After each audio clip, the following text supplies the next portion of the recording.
Have you ever wondered how rain is born? It all begins with the sun. The heat touches the ocean, and something invisible starts to rise. Water slowly lifting into the air. You can't see it, but it's always there, rising higher and higher. High above the ground, the air begins to cool, and something changes.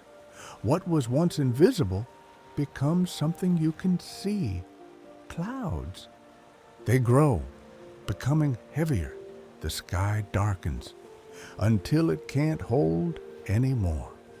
And then rain falls, returning to the earth, flowing through rivers, across the land until it finds its way back to the ocean.